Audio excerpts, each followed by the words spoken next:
creating curiosity by asking better questions. This is Shed Talk.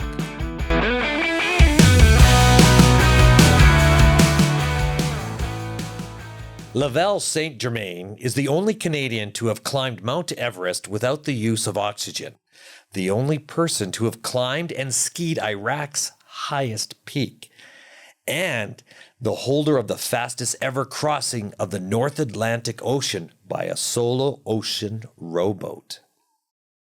Welcome to Shed Talk. Hey, thanks for having me, Kevin. Thank you. When I saw your bio, I actually had to ask this question. Is that a real name? Yeah, that's a real name, yeah. It is a real name. Yeah. Because when I look at Laval St Germain, and I had asked a couple people about this, I said, can you tell me, does this name sound like a pilot? Does this sound like an adventurist, an accountant? Somebody who makes shoes? Exactly. I'm told that. Oh my God. And they said, no, that's totally adventurous. And I went, oh my gosh, what a great name to have. Yeah, I didn't choose it. It's I'm from a French-Canadian town north of Edmonton. So my dad was born in Alberta. First language was French. His dad was born here. First language was French. My mom was German. The town was surrounded by German farmers. We spoke English at home, but I got this double-barreled French-Canadian name, yeah. Oh my gosh. Yeah. And then growing up in high school and stuff with a name like that, what were the girls like? Like they must have been all over you. Yeah, I grew up in a town till I was 11, where my friends were Admont, Toyer, Real Saint Laurent. We all were French Canadians, and it was totally normal to have my name. I mean, my first name's a little unusual, but I was surrounded by French Canadian names, so I thought it was totally normal. So. That is awesome. Yeah. Did you also feel as you're growing up with a name like that you actually had to be really focused? No. I mean, no, not at all. I had a really interesting upbringing. So my dad came from a line of lawyers, and my mom came from a line of farmers. In fact, my dad's grandfather was the first French-Canadian MLA in Alberta. So my dad was a townie, and my mom was somebody from the country. And so I spent all my summers on my grandparents' farm. And then I had a dad who really focused on us reading and education, and that combination, I think, was good for me. So it was a great upbringing in that sense. I had the best of both worlds. I think some of the most important things I've ever learned was on my grandparents' farm, and this is in the days before we had cell phones, before we had like a sort of that nanny state where you couldn't do anything that was dangerous, and we would just roam around all day. We weren't allowed in the house during the day, and we'd be jumping across granaries, we'd be catching mice, we'd be shooting gophers, we'd be riding sheep, we'd be, riding horses all day long. Like it was a great childhood. Yeah. Can you imagine doing that today? No, I mean it's too bad. Yeah. You see it now though. You go around any city in North America and you don't see kids anymore outside in playgrounds. Mm-hmm. And if you do, you see little kids playing in a playground with their moms or their dads sitting on a park bench looking at their phone. I mean, that's a whole different topic, but yeah. Oh, that totally is, because as growing older, and I'm 55 years old, and I'm assuming you're right around the 54? 54, yeah. 54 years old, and the stuff that you've done through your life, and then never mind shooting gophers and everything like that. And I'm going to go back, as in the first MLA, that's got to be pretty honorable. French-Canadian MLA. Yeah. In Alberta. Yeah, I mean, it wasn't, I didn't do it as my grandpa, but yeah, it was something to be proud of. I guess he was the first mayor of my town as well, and of my hometown. So yeah, I guess that's something to be proud of. But I had probably a bigger impact from my mom's parents. My German grandfather, and hard work and honesty, and he had a real wanderlust. My grandfather, even though he was a farmer with a great education. They just used all their money to travel. So they'd been all over the world as two farm folk from northern Alberta, which was normal at the time. But I remember as I got older and I started to travel the world and do these adventures, my grandfather would just love to hear my stories and ask me tons of questions. And I think I probably inherited a lot of that. Oh, that is awesome. Yeah. Now, the greatest adventures that you start getting into, When was the first adventure come into play? It depends what an adventure is. I mean, my dad was a real outdoorsman, hunting, fishing, canoeing. And I would remember we'd go canoeing on rivers in sort of north central Alberta, the Pembina and the Athabasca River. And I'd, get out of the boat and grab a piece of driftwood and climb up a muddy bank. And I'd really think that I was, on Everest or on K2 and pretty soon I'd get scared and he'd have to come up and rescue me before I tumbled into the river. So it was, that outdoor life is something that was really important to me and to us as a family. And then it turned, we always grew up skiing. So that turned into ski touring, which turned into ski mountaineering. And then it turned into actually mountaineering, climbing mountains all over the world. So I credit that to an outdoor lifestyle. My mom's focus, she was really focused on us being fit, healthy body, healthy mind, she used to say. And so we were active kids, an active family into the outdoors and into skiing, and that just sort of evolved. Yeah. Now, what about Everest? When did that first come into your head? Said, okay, yes, you talked about I'm going to do Everest here, but the actual, all right, you know what? This is my goal. This is my mindset. I'm going to actually get myself focused to understand that you could actually do anything. To say, you have the guy on the doubt on your shoulder saying, oh, you can't do that. When was that point in time that all of a sudden it was like, wait a second, this is who I am. This is what I'm going to do. And at what age? Like, because you would have been young thinking that, like, you'd have to train. Well, I mean, I always train. I didn't have to train for Everest because I'm always training. I work out every day. I run, I bike. I've been biking to work for over 25 years. So it wasn't like I had to change anything in my training. But Everest was something that was always in the back of my mind. One of my heroes two of my heroes growing up were an Italian mountaineer named Reinhold Messner. He's the first person to climb Everest without oxygen. And he did it solo. And Pat Morrow, who was the first person to ever climb the highest mountain on all 7 continents. And Canadian guy from Kimberley, who I know now. And, reading these guys, and Pat Morrow's also a photographer, and looking at the photos that he took, it was always intriguing to me. I was starting to climb mountains all over the world. I think by the time I'd climbed Everest, I'd climbed maybe 5 of the 7 summits. And in the late winter of 2009, I poured Janet, my wife, a Luigi Bosca Malbec. I still remember this. And we were sitting at the kitchen counter at the island, and I poured her another one. She thought I had ulterior motives, but she didn't realize that I was about to tell her that I was going to go climb Everest. So I just said, hey, babe, I think I'm going to go climb Everest, leaving in March. So that would have been the spring of 2010. This was just before Christmas. I would have told her this. And she said, it's about time. You're not getting any younger.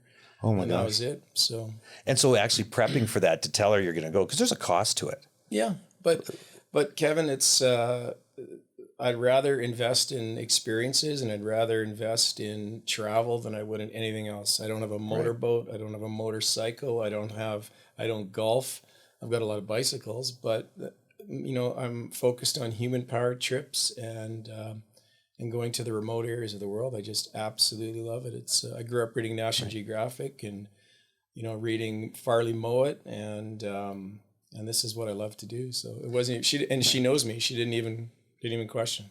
So when you're going there and you're getting there with the oxygen, why did you decide not to do it with oxygen? It's a style thing. I just spoke about this on a podcast the other day. It's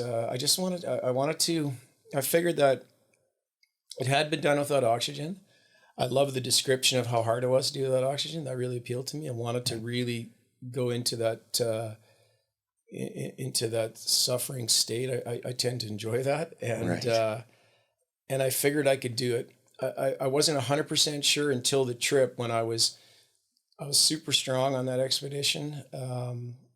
In fact, my expedition teammates were betting other teams that I would beat their Sherpas up certain carries meaning when you carry gear that day to bring it higher in the mountain, come back down. We'd leave at the same time, and they'd see, and I didn't know this, but they were betting that I would beat the Sherpas up to these points, to these camps who were dropping stuff. So I was super strong, and things were looking good. I just felt good about it. It was a fantastic trip. It was. So how are you? So when you don't have oxygen, you're going up there, and I've never felt this before. What does that feel inside? Like, where are you feeling it? Are you getting hallucinating? You always are you have feeling oxygen. I guess it's important to sort of explain to your viewers and your listeners that whether you're sitting here in Calgary, and we sit at about 1,000 meters, 1,050 meters, so 3,600 feet above sea level, or you're sitting on the summit of Everest at 29,000 feet above sea level, or 8,848 meters, it's the same amount of oxygen. It's just that you don't have the ambient pressure to force that oxygen into the alveoli of your lungs and into your bloodstream. Because you're so high, you have less ambient pressure. Right. That's why in an airplane, we don't pump oxygen into an airplane. People think we pump air into an airplane. All we do is take air that's generated by the engines and inflate the airplane to increase the pressure inside. That's why airplanes are round, the fuselage. So all we're doing is pressurizing the airplane so that we fake an altitude inside the airplane of about 8,000 feet above sea level. So when you're sitting in an airplane cruising across the pond, for example, you're sitting at about the height of the top of the Lake Louise ski hill. And that pressure forces the oxygen in your lungs. So initially, to answer your question, Kevin, initially when you get to base camp on Everest, for example, that's about 17 or 18,000 feet above sea level, which is really high, plenty high enough to kill you. But you take a long time to get to that point. And then, so when you first get there, you feel sick. You feel like you've got the worst hangover. You're sort of curled up in the corner of your tent, groaning, and your head hurts, and you're lethargic, and you don't have an appetite. You just feel shitty all the time. But then slowly, after a couple of days, your body starts to produce more hemoglobin, which is the oxygen-carrying part of your blood. You eventually start to grow new capillaries, and your body adapts. And the way I generally do it at altitude, if I have a good sleep, then I know I can go higher the next day. Because normally you have shitty sleeps when you have altitude sickness, or you're feeling lethargic from the altitude, you just don't feel good. So your body starts to adapt rather quickly. And what we would do is you'd climb high and then come down low, and climb high and come down low. And then when you sleep high, when you weren't quite ready, you'd feel like crap. And unbelievably, your body not unbelievably, but it's pretty fantastic the way the human body can adapt to any kind of stress. And, by the time you are on the summit day, your question about what does it feel like, it's you're breathing way harder than you would normally. So to get up a flight of stairs, for example, using a sort of a pedestrian example here sitting in Calgary would be difficult. You'd be breathing really hard. And your heart rate would be elevated the whole time. Blood pressure is fairly high too, because of the fact that you have more hemoglobin, and so your blood is thicker. You have to be very careful that you hydrate. You can blow capillaries in your eyes. An American climber had to go back because of severe hemorrhoids. You can have strokes, all kinds of strange stuff.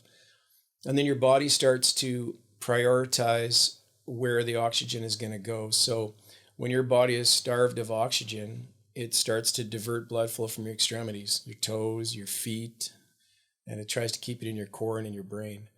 And so that's why it's so easy to freeze at altitude, because of the fact that this warm oxygen-carrying blood is being diverted to where it needs to be, which is going to be your brain and obviously your heart and your lungs. So. And anxiety must be coming in at this point too. Anxiety? Yeah. No. Nothing? No. Man, I would go do stuff, and all of a sudden I'd get anxiety about, okay, here's what I've got to do on a big run, like a 50K run and stuff. I get anxiety, and then all of a sudden I start listening about climbing Everest. I got to worry about this and that. Is this where the frostbite came in on your hands as well? Was it Everest? Oh, yeah, it wasn't that cold. Like I don't think it was even minus 30 on the summit day. We're Canadians. That's not that cold. But you got this device that you slide up and down the rope called a Jumar. It's just this friction device that slides up and then it locks, and you put your hand through the aluminum handle on it. And with big Himalayan mitts on, I had the wrong handle. I had a smaller handle, something you might use here in the Rockies. And it compressed the insulation of my mitt, and of course my right hand froze. Plus it is chilly, and you are starved of oxygen, so you freeze very quickly. So, but listen, freezing 3 fingers is not that big a deal. Once they're frozen, it feels like having 3 pens in your mitt. You can't feel them anymore. They don't hurt. When they thaw, that's a different story, but it's not that big of a deal. So that you knew that where they're at, they're frozen, and you're going, well, I'm not going back yet. I'm gonna lose the ends anyway, so I'm gonna keep going. I didn't know I was going to lose them yet, but they froze about 3 hours out of high camp climbing up. So I still had another 14 hours to get back to camp. So yeah, you just kind of prioritize. I'm not going to go back for 3 fingers. So, I mean, if it was my foot or my whole hand, then that would be different because you wouldn't be able to move. Oh my God, yeah. Because I was wondering about. I was saying, well, when you lose your hands, because in my industry, in the construction, guy loses his hands, it's all bloody and it's all this, and then all of a sudden, yeah, okay, here we go. We got our WCB claims and this, and all of a sudden, when I read yours about, oh yeah, and I lost 3 fingers, I'm going, okay, well, here's 3 different things. You got business side of it, where we do business, and guys are losing their fingers because of this, and it's a big deal. Then all of a sudden, here you are. Oh yeah, well, it's just frozen. I'm just coming back. Like, it's 2 totally different stories. 2 different things. Like 3 pieces of wood in your mitt that you know eventually is going to cause you some issues. But it was interesting when I came back, though, Kevin. Transport Canada, because I'm an airline pilot, they sort of suspended my medical, and on the phone they called me and they said, "What do you mean? Like, I haven't seen a physician. What are you doing?" "Well, we think you may have suffered brain damage from the altitude, from lack of oxygen, and they quoted horribly mangled hand," because they'd read an article in the Edmonton Journal about my climb. So they did what's a very rare thing, was a medical flight test. So they put me in a simulator, 737 simulator. They had a Transport Canada inspector, and they're not a medical inspector, but a regular inspector, the guy that does that does flight tests and that type of thing. And they just put me through my paces. They wanted to see if I can operate all the knobs and switches, and then that gave me complicated procedures and emergencies I had to do, and flying in the mountains, and it was actually super fun, but it was baseless. Everything was fine. So they're putting you through this test, and you got to use your fingers. Mm-hmm. Yeah, I only lost the tips. It's not that big of a deal. So you lose the tips of it, but you still, there must be some feel. Like, how long after when you lost your fingers that you had to do this test? Oh, they'd already been amputated, so I don't know. It was probably 3 months after I'd frozen, maybe, or 2 months after I frozen. I got them chopped off about a month after I got back to Calgary. Yeah, because we're looking at other guys; they're not coming back to work for a year. No. I was doing chin-ups with the bandages on my hand because you got to keep moving, right? And keep going and stuff like. I also was looking at your video on that you have on your web, and it was really interesting. When you're crossing over, when you're on the boat, or you're rowing the Atlantic, rolling the Atlantic, and it was really interesting to look at your eyes. If anybody ever sees this video and they watch it and you have the music behind you, and it's really interesting looking at your eyes and the focus. And it reminded me when you see somebody so hyper-focused that they're in the moment and that time and space, like someone's watching an out-of-body experience. Oh, yeah. And I'm looking at you and I'm watching this, and you're going through this. What was that whole feeling about? Because my feeling in taking that is like, I felt like you were an out-of-body experience. Your eyes were just there, and that, as being obsessed, possessed, like, it's just like, it was an awesome look. Yeah, I don't know. I do know that. I think it's a video where is the sun low in the sky and the sun's kind of red, and there's maybe high waves. And then there's high waves, and you're right there, and your eyes you're looking around, but your head's you're standing. Your head's like this.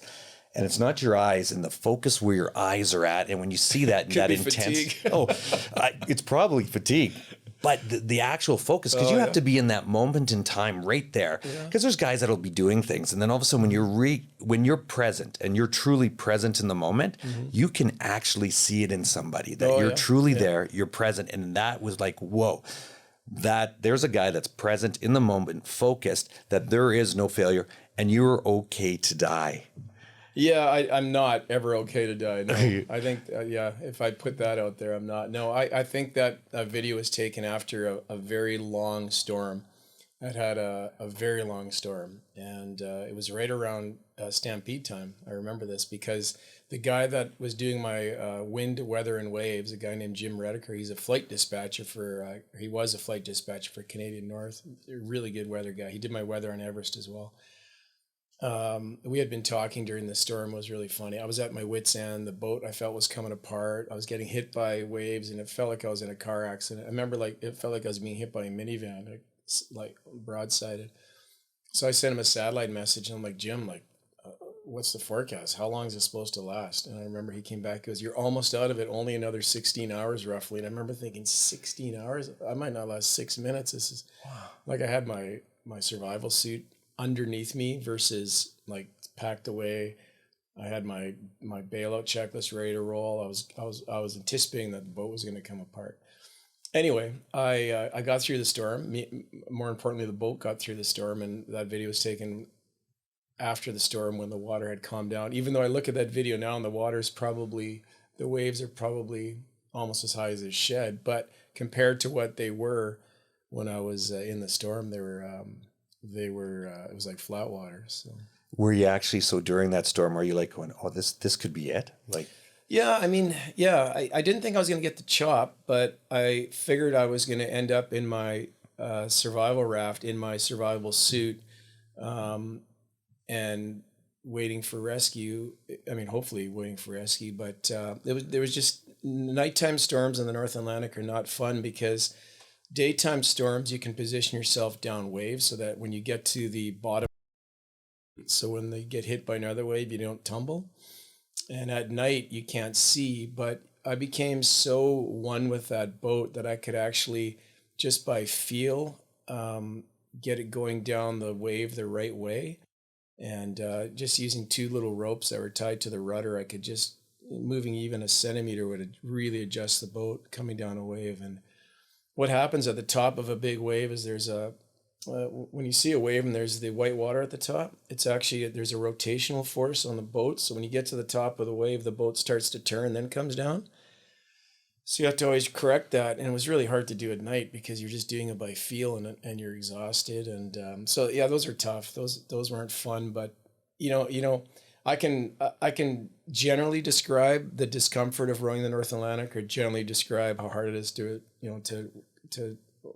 hike up, climb Everest without oxygen, but we are designed to forget pain. And I say this all the time, that it's been said that if humans remembered pain, a woman would only have one child. So I can better describe the sunsets and the whales beside me and all the wildlife I saw, or the people I met on Everest, or the Himalayan blue sheep I saw in your base camp, or those types of things. It's difficult to really adequately describe the tough times, which is people want to know about that. I think we all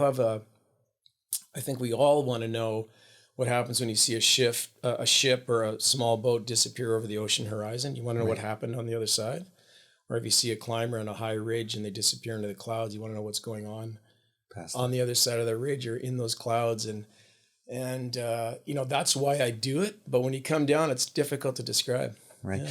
And then how do you look at your mindset, like to have a clear mindset on everything you do, the goals that you have to achieve and everything? Like, what does that mindset look like to you? Well, you have to, I make lists of what I need to get done. So there's no checklist. Maybe there is now. It's 2016's when I rode the North Atlantic, but I'm a prairie boy from northern Alberta. I had never been on the ocean other than on a ferry and sea kayaking in the Queen Charlottes. And, I didn't know anything about the ocean. Obviously, I studied and did my yacht master training and ocean rescue training and everything I could before I went on the boat. But I had to make a list. I had to say, okay, I need to learn this. I have to be trained on this. I've got to talk to this person. I need this equipment. Read voraciously on it, watched everything I could on it, and then built a checklist of what was required for me to be on that dock in Halifax at 5:45 in the morning before I shoved off. And so that kept me focused, right? You take a giant goal like that, and often the hardest part is getting to the start and then kicking off. And then you just take it in chunks. But it's really difficult when you set a massive goal like that to step out the door or shove off the dock or unzip the tent and step out. That's why my slogan is step out, shove off, because those are difficult times. And the Norwegians even have a word for it. It's called doorstoppmila, which means the first mile either before the door or after the door. It's very difficult to get to the door, and it's very difficult to do that first move. Right. And so mindset wise, I mean, I don't actively think about mindset. It's just something that you go through, and you focus on the end goal, but then you take it in small bits as you're going. Because when you think about over 5,000 kilometer ocean row, it's pretty intimidating to think about something that big and how long it's going to take and what's going to happen beyond the ocean's horizon. And but you have to be practical, and you have to be fearful of the things that really matter, and not get too in your own head about things that could go wrong. So, and confidence comes with doing this, right? I mean, it comes with being an airline captain and having climbed all over the world and having been through some tough situations, and you realize that you have a certain level of confidence. I mean, you talked about building your shed here, your studio. I'd be very intimidated to try and build a studio like this. You wouldn't, because you've done it before. Right. You may be intimidated to put together a row across the Atlantic. I wouldn't be as intimidated because I've done it before. So it's all about familiarity and wanting to take on challenges and loving it, loving all the stuff that can go wrong too. And it's interesting when you're talking about, we all have goals, and we all say, okay, we're going to set them up. Okay, like you said, okay, the beginning is the hardest, and we get going into the goal. So you've done some pretty amazing stuff, and you start listening to this. And we're 54, I'm 55, 54. And when you look at it and you look back and it's amazing, is there a time? So here we are now. What's our next goal? Because sometimes you feel I've accomplished, from my experience, I feel, I've accomplished this, but now there's more to it. And those goals get loftier and bigger. And when you look at yours, and I'm going, okay, is there, what's the next step of greatness? Yeah, greatness and my name don't go together. I don't think there's any greatness involved, but I've always have to have something to aim for, right? I love the joy I get in having a goal, and it's a creative thing. I think you pull something audacious that scares you a little bit, and you pull it off, and it's something it's hard to describe, but it also can be dangerous, especially if you're doing the stuff that I do. If you continue to do these trips, I mean, you're gonna obviously you can get to the edge sometimes, or even over the edge, and you've got to be very careful. So I am aware of that. I do have kids and a wife, and this I think it's complete bullshit when people say at least he died doing what he loves. When I've been doing what I love and I've come close to death, it's not fun. I'm not thinking, well, this is great. When I'm hanging in the bottom of a crevasse and a rope that I've fallen into, there's nothing noble about it. No, and you're sitting there and you're going, why did I do this? And why did I put myself in a situation that I don't need to put yourself into? Yep. And then that growth just becomes exponential to where you're at. Yeah, it's scary. Yeah, I get scared a lot out there, and I think that's what helps keep me alive. I'm just like everybody else. I have the same fears. I mean, I might be used to different things because of what I do, but I'm just that scared little boy sometimes I was when I was 8 years old, and I had to leave the light on, and it's I mean, I used to be scared to take a bath by myself as a little boy. I was scared of the dark, and and I think that might be one of the reasons that I push myself now. So now you've done all this, and now the scariest part, and let's not talk about the adventure stuff. So you've come back, you've done the adventure stuff, you've done a lot of podcasts, you've done a lot of interviews with people, and then now you're getting into the public speaking. Now, you're very comfortable with public speaking, correct, to talk about your story. Now getting into this next, what scares you? Okay, not necessarily the adventure side. Yeah. What's the other stuff that scares? Something going. We lost a son, which was absolutely the worst thing that could ever happen. It makes anything I do pale in comparison. It's still something that's incredibly hard and difficult to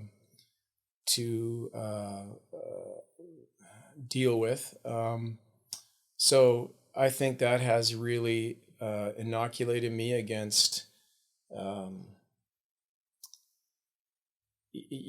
I've been given this permanent injection of sadness, but Jan and I have also very deliberately decided that you have to keep living. Right. So I think I'm losing a child is something in our culture that's unusual. Thank God. In other cultures or other parts of the world, I should say, maybe not cultures, where life is far more difficult, it's not that unusual. I don't think we're unique because we've lost a child, but or that we've lost a loved one in our life. But I think that we can all learn from what others have been through that have been through horrible tragedy like that. And I think it's made, I don't want to get anything positive out of losing Richard, but we have been able to continue to laugh, continue to travel, continue to see the world, talk about him every day. But yeah, there is that, that scares the hell out of me that I ever go through that again with the remaining two kids. So, you know, you've got this very simple goal of just trying to outlive your kids of your kids outliving you, the opposite. And so that scares me. But what really scares me, Kevin, is not being able to do this, what I do. Like, I'm always looking for something, whether it's, you know, I always want to be able to pull off these trips. I mean, for myself, I love planning something and then being on the summit, or having crossed this, you know, whatever, a jungle or whatever it may be, or a desert. And I love living that, I love living in the pages of a National Geographic. And I think it's something that all of us have in us. And so I'm very fortunate, but yeah, so that scares me, not being able to do it. And as you age, that's something that you may have to start to think about, right? But I haven't slowed down. I'm in the adventure racing world championships in October in South Africa, and then I'm climbing in Uganda in December. And you know, this stuff is continuing to go, and I'm feeling great. I've got no injuries, no issues. I still hammer. Yeah. So what would you say with somebody at 55? Okay, because there's a lot of guys that are sitting on the couch, not doing anything. They wish they shoulda, coulda, woulda, to say, you know what? Life begins now where you're at, guys. Yes, you're 20. You've been doing this forever, but being in shape, getting to the next level, you can still do things. Yeah, I can't even stand the question. I just think it's ridiculous that people, no, it's nothing aimed at you, but it's such a common question. Like, you know, I've got people I fly with here. Oh, I'm 40 now. I can't pull out. I'm like, I was 42 and I climbed Everest. Yeah. I think we get into this mindset of maybe previous generations. We would think that 50 is old, but 50 is not a 50-year-old from 20 years ago. No, and I look at when I was 50, I was 240 pounds. So going in there and having them and drinking. So drinking, yes, I own a bunch of businesses, and all of a sudden changing my lifestyle to go into something totally different. Like, and it was all about mindset. So when you watch somebody, and I look at you through when you were a kid growing up, and you see how consistent you are all the way through as an individual. And then all of a sudden I come in and this is where that question of being 50 is, that when does that aha moment come into play? Is that, listen, wait a second, I better start looking after myself to get to that next level, or else I never will. When do you start? And that at 50 was like, wait a second, this is the greatest time of my life that I've ever been in for growth and potential. Yeah. Well, let me flip the tables on you, and then I'll answer your question. What caused you to go from 240 pounds to being fit? Yeah, the 240 pounds is all of a sudden I had sleep apnea. I had gout. I had cancer, bladder cancer. And then all of a sudden it was just a mess. I had money. But the whole idea of the whole question was all of a sudden, wait a second, where am I going to be? What am I going to do? What's my integrity? Do I truly love myself? And it came into it. I asked you that question earlier about death. Are you okay to die? And I remember asking myself, am I okay to die? Meaning, have I did my bucket list and did this? And it was one of the things that I had to come to reality was like, I better love myself to truly who I am. But was there one moment? Did you look in the mirror? Did you turn sideways? Did you sprain your ankle? Was there one thing? It was on November 25th. Now we're drilling down. The drill down was November 25th. I said, I'm not going to have another drink. I'm done. And it was just, I was done. And then I was like, I wonder if I took my mind and do professional bodybuilding. I said, how hard would it go into and do bodybuilding in a world stage? Okay, 240, and say, take your mind and everything so focused and see how determined. And then that was the whole thing, was to see what does it take mindset to truly flip around in a day, because change happens instantly. And once that happened, it was like, whoa. And then the next thing, the next win. And it was like, whoa. And it was a wake up call that all of a sudden, wait, I could do anything. So that's where the story comes in. The storytelling at 50 was like, wait a second, the story I'm going to tell myself, I can go to the next level.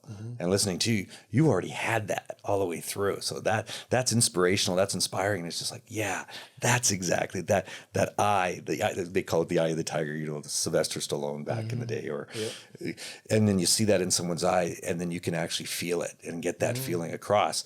As when I just saw your website and saw that emotion to me, when I saw that, gave me that aha, like, that's it. That one time, that 1 second changed my life. Just watching that and saying, yeah, that's the focus that I see that somebody has to have, and people see it. You want to see it? There it is. And it's a moment. And we talk about this a lot. I talk about this when I do my public speaking. We talk about it on the podcast that I have, Adventure Audio.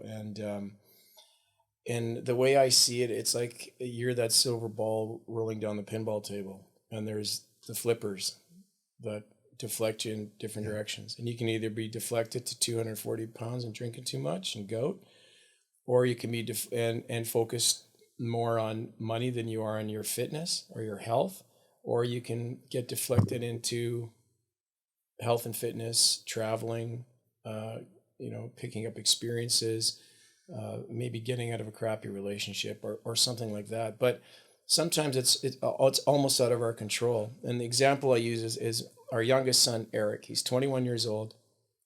The year after we lost his brother, him and I, in the Northwest Territories, canoed the river where his brother was killed as a way for me to deal with it, especially.